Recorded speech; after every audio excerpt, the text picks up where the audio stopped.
Bonjour et bienvenue à une nouvelle vidéo sur la vérité concernant Watchtower et les témoins de Jéhovah.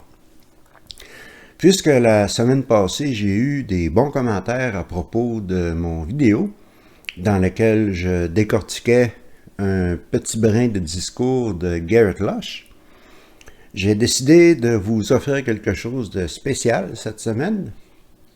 Ce sera la première partie. Je vais parler des 10 pires moments de la télédiffusion GW, c'est-à-dire GW Broadcast, de 2014 à 2018. Je le fais en deux parties car sinon la vidéo serait trop long. Alors aujourd'hui, nous parlerons de 5 points et je voudrais aussi vous faire remarquer que les vidéos que j'ai échantillonnées des télédiffusions ont été coupées, c'est-à-dire j'ai choisi quelques instants précis et cela pourrait porter des personnes à penser que j'ai édité par exprès pour modifier le message qui est transmis dans ces télédiffusions, mais c'est complètement faux. Je vais d'ailleurs vous dire à chaque étape les dates des télédiffusions et vous êtes libre d'aller les regarder sur le site de la Société Watchtower, jw.org, pour voir si j'ai enlevé des détails importants. Et non, j'ai coupé ces échantillons pour me concentrer sur les points principaux que je voulais mettre en évidence. Je suis retourné à l'intérieur aujourd'hui car en regardant les vidéos que j'ai fait la dernière fois dehors, je me suis aperçu qu'il y avait beaucoup de bruit de vent dans mon micro. Et aujourd'hui, c'est assez venteux dehors, encore plus que la semaine passée, donc j'ai jugé qu'il serait prudent de rester à l'intérieur, cette fois-ci. Mais ne vous en faites pas, je vais varier le décor une fois de temps en temps. Alors, sans plus attendre, commençons avec le premier extrait qui date du mois d'août 2018. C'est avec Stephen Lett et regardons qu'est-ce qu'il a à dire. Jéhovah et Jésus nous ont fait un beau cadeau, choisi avec soin, les anciens. Mais comme nous allons le voir, chacun d'entre nous doit veiller à toujours témoigner de la reconnaissance et du respect pour cette disposition divine. Ici, la Bible nous dit « obéissez ». Cela signifie que nous sommes censés nous conformer à ce que ces frères nous demandent. Nous devons donc être obéissants et soumis, même si ce que nous demandent les anciens n'est pas le meilleur moyen de faire quelque chose, ni le plus efficace. Si vous voulez, prenons un exemple. Il va peut-être vous paraître un peu exagéré, mais il devrait nous permettre de bien comprendre cette idée. Imaginons que les anciens décident que la façade de la salle du royaume a besoin d'être repeinte, et que pour cela, on donne à chaque proclamateur un petit pinceau de 5 cm de large. À ce moment-là, qu'est-ce qui pourrait se passer? Les proclamateurs pourraient être contrariés et dire « Les anciens veulent qu'on peigne avec un petit pinceau de 5 cm, mais c'est ridicule !» Certains pourraient donc commencer à faire campagne pour que tout le monde ait le droit d'utiliser un pinceau de 15 cm. D'autres pourraient militer pour qu'on utilise des rouleaux.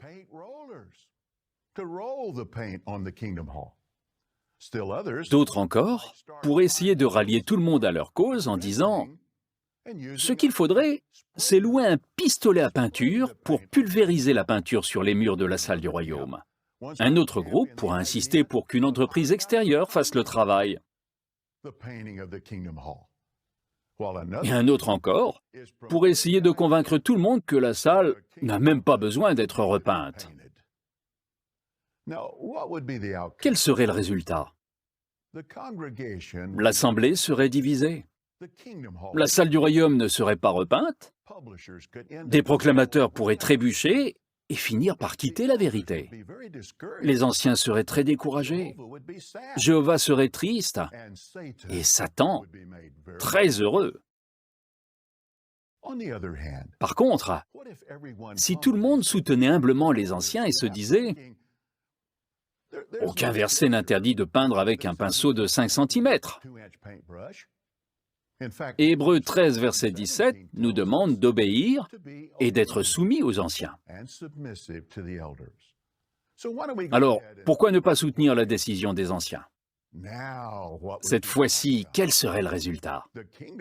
La salle du royaume serait repeinte. Et les proclamateurs profiteraient de la belle compagnie des frères et sœurs, parce qu'ils travailleraient ensemble pendant un bon moment. Obéir et être soumis à ceux qui sont à notre tête est bien plus important que la manière dont nous accomplissons une tâche. C'est cet état d'esprit que Jéhovah bénit abondamment. Alors on voit ici à quel point dans l'organisation de la Watchtower, les anciens et l'organisation, mais dans cet extrait en particulier, les anciens sont en contrôle total des congrégations. Alors on doit les obéir, on doit être soumis, même si ce qu'ils nous demandent de faire n'est pas raisonnable ou n'est pas logique. La fameuse illustration du pinceau de 2 pouces, une exagération, et lui-même le dit d'ailleurs, Stephen Lett, mais n'empêche que c'est ainsi que ça fonctionne dans la congrégation. Je l'ai vécu, et les anciens ont le dernier mot, et leur parole est loi. Alors, on doit tous éliminer notre individualité. Les anciens sont les patrons. C'est une organisation extrêmement manipulatrice et contrôlante. Je voudrais aussi faire remarquer comment Stephen Lett se sert de l'exemple des anciens pour, en même temps, subtilement indiquer que le Collège central sont les grands patrons de l'organisation. Encore là, beaucoup de manipulation, beaucoup de contrôle, de coercion de la part de la société Watchtower envers les témoins de Jéhovah ordinaires. Maintenant, passons au deuxième point saillant. Celui-ci date du mois de mars 2017. Et nous allons rester avec Stephen Lett. Je l'ai dit et je le redis, c'est dommage que vous ne puissiez pas écouter ces extraits en anglais, car il a une voix tellement comique en anglais, c'est un vrai clown. Mais, pour les besoins de la cause, voici l'extrait de Stephen Lett de mars 2017 en français. Personnellement, je suis très reconnaissant à Jéhovah que mon entourage m'ait poussé à prendre le service de pionnier dès ma sortie du lycée. Cela a été pour moi une vraie bénédiction et une protection de devenir pionnier permanent à 17 ans et d'avoir été invité à servir au Bethel à 18 ans. Même si on a exercé pas mal de pression sur moi pour que je poursuive des études universitaires, je suis très heureux d'avoir décidé, avec l'aide de Jéhovah, de construire mon avenir avec lui.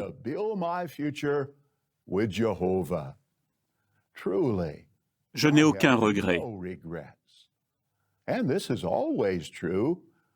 Les jeunes qui servent Jéhovah de tout leur cœur, eux non plus n'ont jamais de regrets. Il est très important que vous choisissiez vos amis avec sagesse. D'une certaine manière, les amis sont pour nous comme un ascenseur. En quel sens? Ils peuvent nous tirer vers le haut ou nous tirer vers le bas. Si vous les choisissez avec sagesse, ils vous tireront vers le haut, vos qualités seront encore plus belles et ils feront de vous une meilleure personne. Mais si vous les choisissez mal, ils vont vous tirer vers le bas. Plus votre choix sera mauvais, plus vous serez entraîné vers le bas, jusqu'au sous-sol, et même jusqu'au second sous-sol. Alors ici, c'est un thème récurrent dans les discours, dans les publications, dans les télédiffusions, la manipulation et le contrôle des jeunes. On leur demande de sacrifier leur futur, leurs rêves, leur potentiel pour servir l'organisation, pour devenir pionnier, missionnaire, etc. Et Stephen Lett, ça donne un exemple. Essentiellement, ce que Stephen Lett est en train de dire, si moi j'ai choisi de gaspiller ma vie, eh bien vous aussi vous êtes obligés. C'est à peu près ça que ça veut dire. Et il a renoncé à des études supérieures, il a renoncé à une possible sécurité financière pour le futur, pour servir cette organisation contrôlante. Et il est d'ailleurs monté dans l'échelle jusqu'à devenir un membre du Collège central. Alors lui, il est, comme on dit au Québec, il est gradure, c'est-à-dire qu'il est très bien. Financièrement, il n'a pas à s'inquiéter, il a un toit par-dessus la tête, il n'a pas besoin de s'inquiéter pour sa retraite, tandis que les jeunes témoins de Jéhovah ordinaires qui deviennent pionniers ou missionnaires, lorsqu'ils arrivent à un certain âge, ils n'ont jamais pris d'études, ils n'ont jamais appris de choses nécessaires pour mener un cap dans leur vie à bon terme. Ils n'ont pas de finances, ils n'ont pas d'argent, ils n'ont pas de connaissances pratiques. Et souvent, ces personnes-là se retrouvent dans des situations vraiment catastrophiques financièrement. Ils doivent dépendre de leur famille ou de leurs amis pour être capables de vivre, car ils sont trop vieux maintenant pour faire le service de pionnier ou de missionnaire, ou etc. Et souvent aussi, ces gens-là pratiquaient des métiers comme laveur de fenêtres ou concierge, et lorsqu'ils deviennent trop faibles ou trop vieux pour faire ces métiers-là, le revenu de ce genre de métier n'est pas suffisant pour s'assurer une retraite. C'est tout simplement insuffisant. Ce sont souvent des salaires très bas, très peu élevés, et ça ne permet pas aux gens de se préparer un avenir. Alors, c'est facile pour Stephen Lett, lui, de sa tour d'ivoire dans l'État de New York, de dire « Oui, sacrifiez tous vos espoirs, tout votre potentiel, devenez pionnier, comme je l'ai fait. » C'est facile pour lui de dire ça, mais la réalité est vraiment différente pour la grande majorité des jeunes qui l'écoutent. Et ce n'est pas la première fois que Stephen Lett a ce genre de discours. Dans la toute première télédiffusion JW, en octobre 2014, il a eu un discours pratiquement identique à propos des jeunes, leur disant à la base de sacrifier leur avenir pour servir l'organisation. Pas pour servir Dieu, pour servir l'organisation, servir Watchtower. Alors, ces jeunes-là sont tout simplement des atouts, ce sont des outils.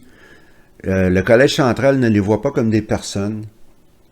Ils sont simplement là pour être utilisés, et lorsqu'ils n'ont plus d'utilité, on s'en débarrasse.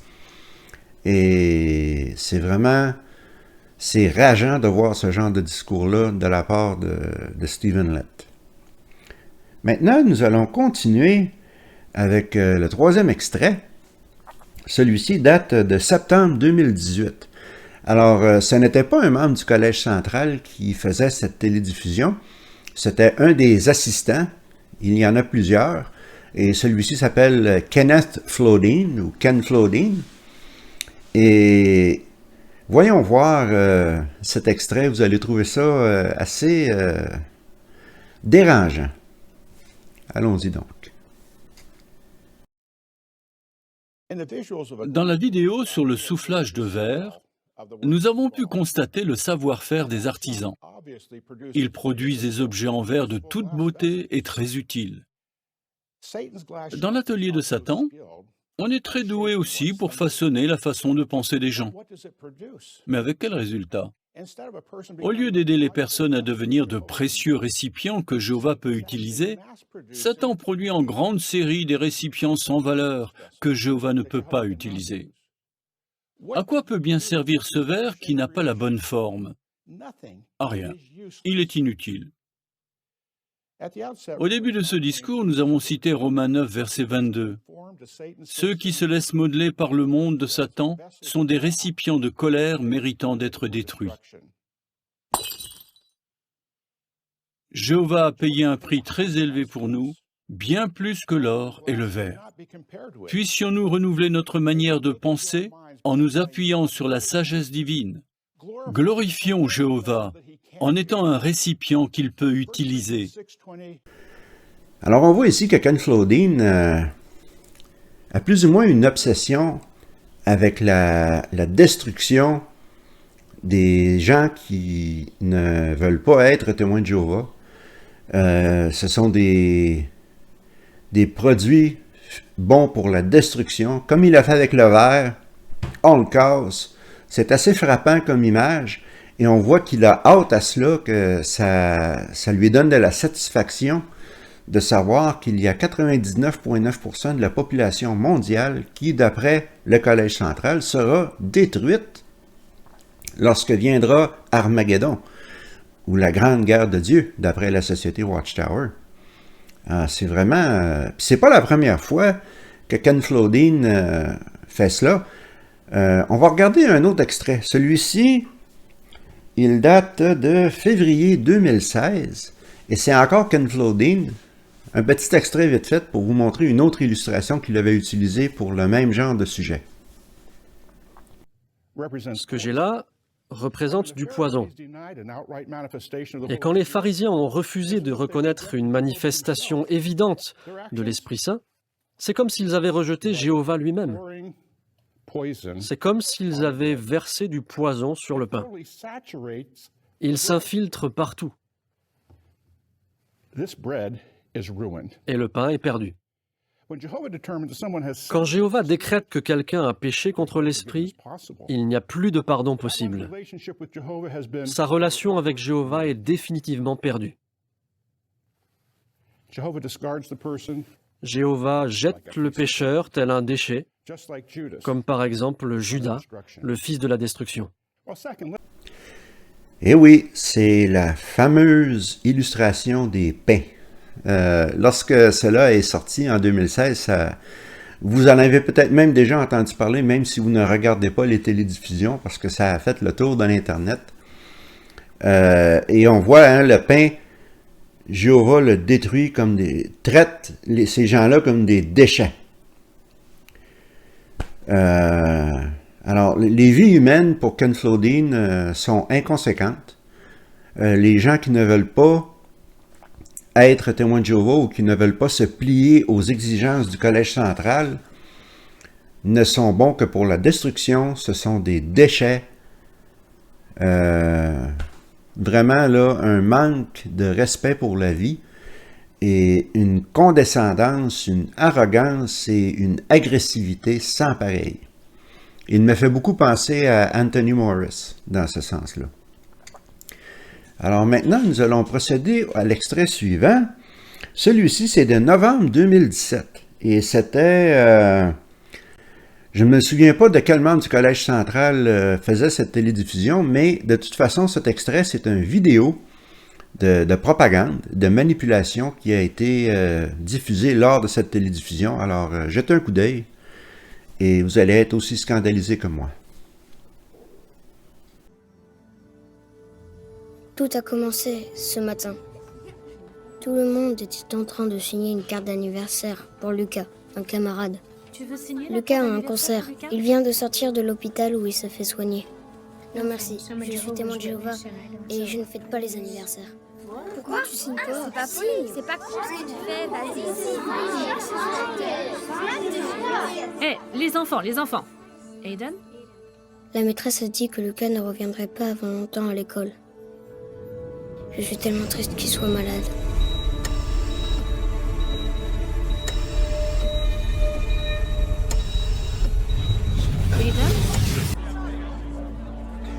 Les Israélites ont demandé à Aaron de leur fabriquer un dieu. Alors, Aaron a fait un veau d'or, pensant que ce veau pouvait représenter Jéhovah. Il a dit au peuple, « Demain, il y aura une fête pour Jéhovah. » Mais il a mélangé le vrai culte avec le faux culte, et Jéhovah n'était pas du tout content. Et plein de gens ont été punis. Cet exemple m'a beaucoup aidé. Je sais que c'est mal de fêter les anniversaires parce que la Bible enseigne que Jéhovah ne les approuve pas. Mais nous, on ne veut pas faire comme Aaron.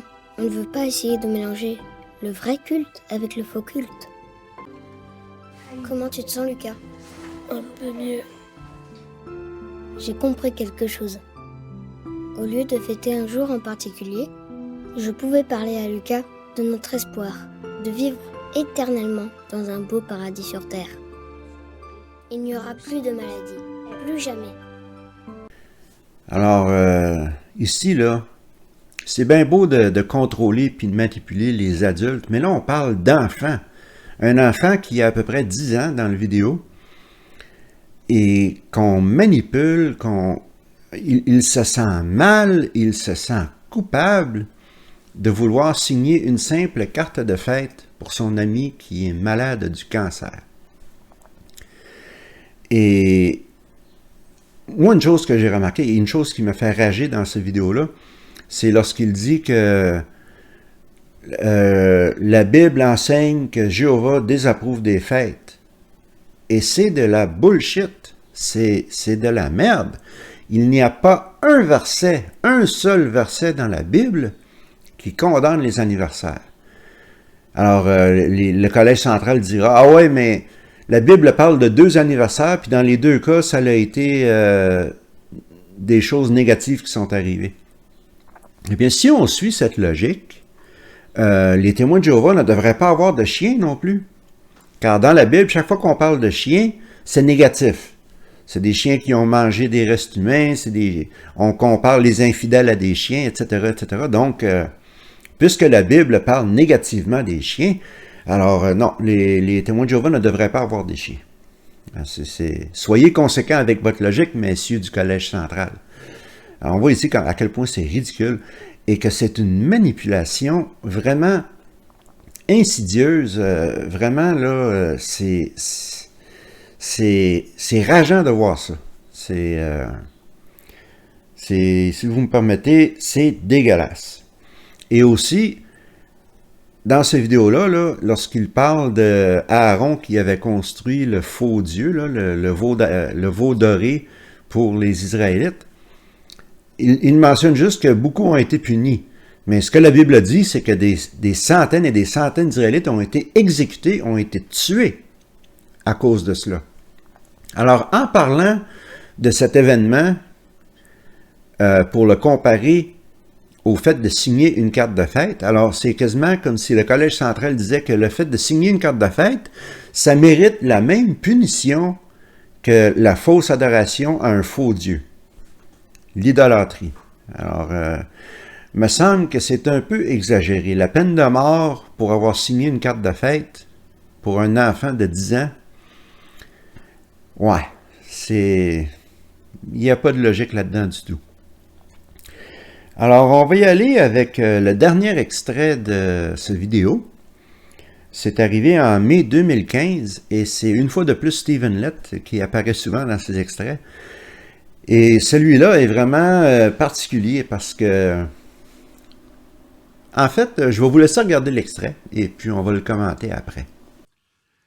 Comme vous le savez, pendant plus de 130 ans, l'organisation de Jéhovah n'a jamais réclamé d'argent et ce n'est certainement pas aujourd'hui qu'elle va commencer à le faire.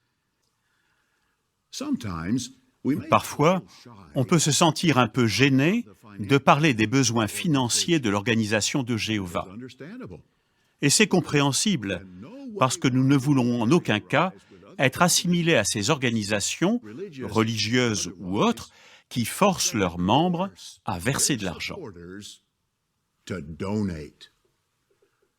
Pourtant, puisque nous avons tous le privilège d'apporter notre contribution financière, nous voudrions faire un point sur la situation actuelle des besoins.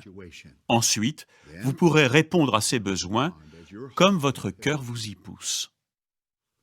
Nous avons examiné le budget de l'année prochaine et nous avons étudié les dépenses de tous les projets théocratiques prévus. En faisant les calculs, nous avons réalisé que les fonds nécessaires à ces projets seraient beaucoup plus importants que les ressources que nous avons reçues à ce jour.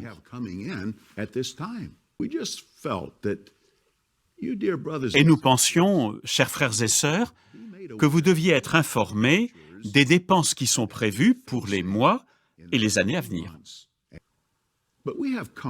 Mais nous sommes sûrs que nos cœurs nous pousseront à donner ce que nous pouvons chaque mois pour couvrir les dépenses nécessaires à la construction de nouveaux lieux de réunion pour nos frères sur toute la terre. Une nouvelle fois, nous ne voulons en aucune façon mettre qui que ce soit en difficulté.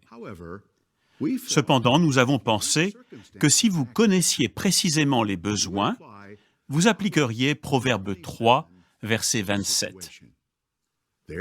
Dans ce texte, nous sommes encouragés à ne pas refuser le bien. Mais ensuite, le texte ajoute « chaque fois qu'il est au pouvoir de ta main de le faire ». Alors, on voit ici Stephen Lett dire au début qu'ils n'ont jamais demandé d'argent depuis plus de 130 ans et ils ne sont pas sur le point de commencer. Et immédiatement après, ils demandent de l'argent. Aïe, aïe, aïe. Et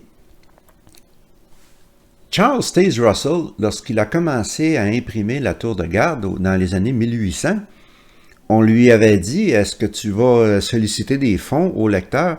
Et Russell avait dit non. Il dit, le jour où on sera obligé de demander de l'argent aux fidèles est le jour que j'arrête d'imprimer la tour de garde. On n'a pas besoin de cela.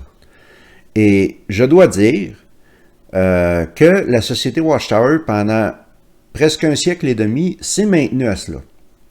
Dans toutes les années que moi j'ai été témoin de Jéhovah, jamais qu'on s'est fait solliciter de l'argent par les anciens ou par les serviteurs, les surveillants de district ou les surveillants de circonscription.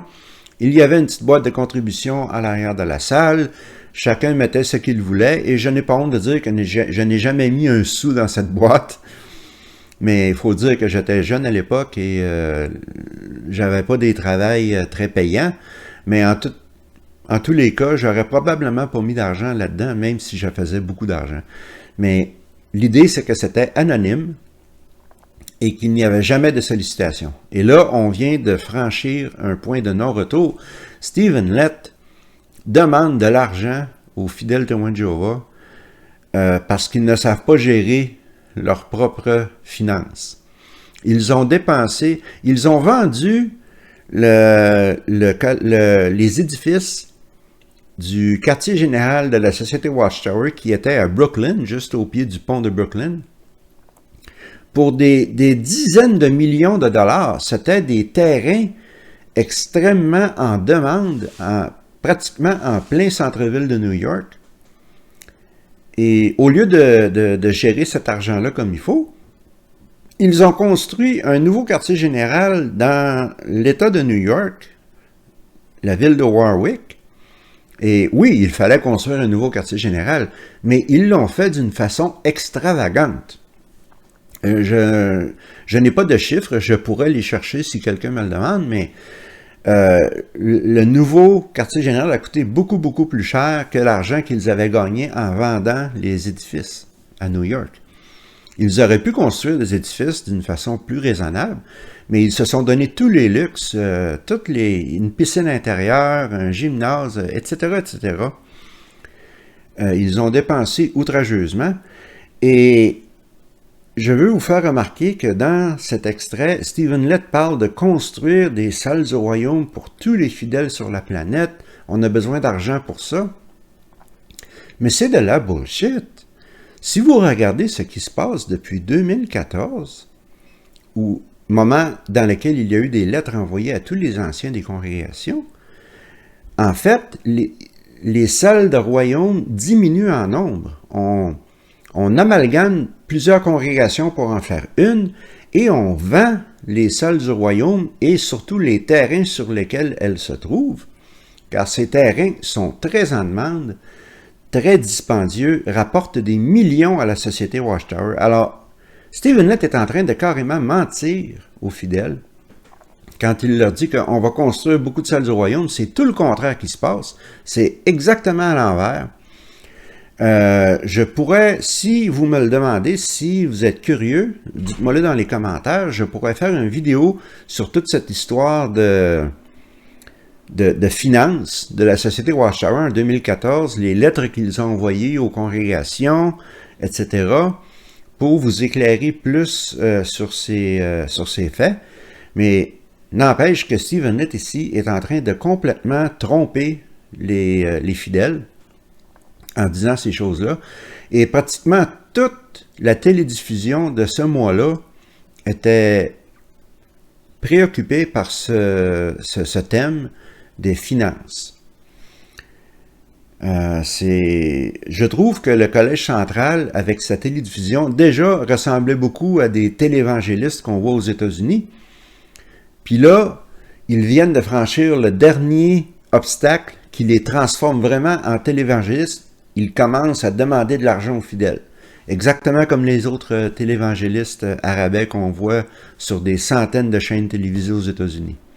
Alors, c'est une honte.